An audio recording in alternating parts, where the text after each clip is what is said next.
তুমি প্রীতমকে দিয়ে ইঁদুর মারার বিষ আনিয়েছ ঈশা? অনিরুদ্ধ বাবুকে মেরে ফেলার জন্য? তোমার আমার সঙ্গে এত কিসের শত্রুতা ঈশা? না না না না, মিথ্যে কথা, এসব মিথ্যে কথা। আমি কিচ্ছু করিনি। ওরা নেশার ঘরে বলছে এসব, বিশ্বাস করো।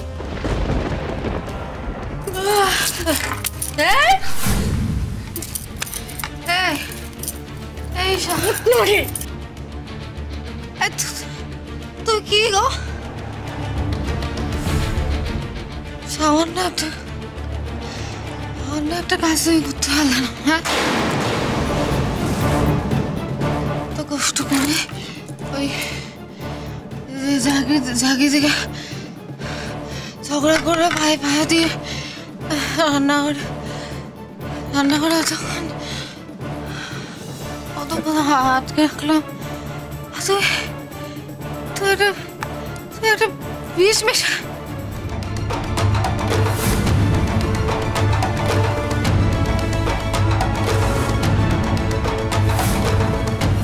আমি আমার বাড়িতে যখন খুশি আসব, তুই আমাকে দেখতে চাওয়ার বা না চাওয়ার কি?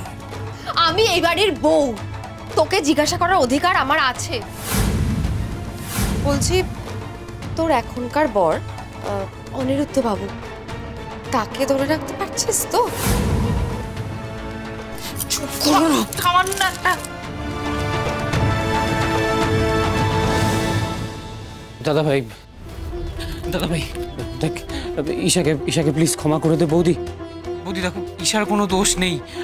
ও আসলে ওর দাদা ওকে জোর করে। প্রতিকার একটাও কথা বলবি না।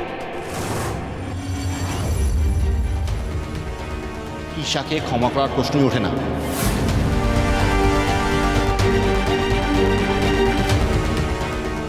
দাদা ভাই দেখ, ঈশার সাথে তো তোর কোনো শত্রুতা নেই, মিহির সাথেও নেই। দেখ ঈশা শুধু কি প্রতীক, ঈশা জাগৃতিকে শত্রু মনে করে বলে মিহিকে আর অনিরুদ্ধকে মারার চেষ্টা করবে, এটাই তুই বলতে চেয়েছিস তো?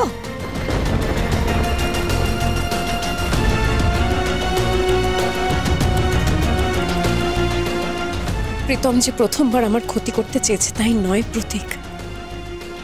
প্রীতম আমার ছেলে তোজোকে আমার থেকে কেড়ে নেওয়ার চেষ্টা করেছিল।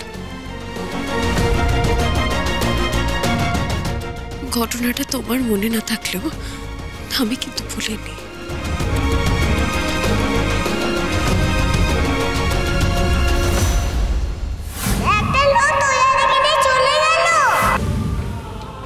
তোমার কোনো ক্ষতি হয়নি তো তোজো? না মা, আমার কিচ্ছু হয়নি। আমার সুপারম্যান বাবা ছিল। আর যদি অনিরুদ্ধ বাবু আমার পাশে দাঁড়িয়ে না থাকতেন, আমার কত বড় ক্ষতি হয়ে যেত বলো তো? মিহির কত বড় ক্ষতি হতে পারতো। শোন অনি, শোন ভালো করে শোন, তোর বউ এখন কত বড় বড় কথা বলছে। শোন, তোর স্বীকার করবে না, ওই বাড়িতে আসার পর থেকে আমাদের বাড়িতে একটার পর একটা বিপদ ঘনিয়ে আসছে, একটার পর একটা মানুষের ক্ষতি হয়ে চলেছে। কিছুতেই স্বীকার করবে না এই অলক্ষণে মেয়েটা।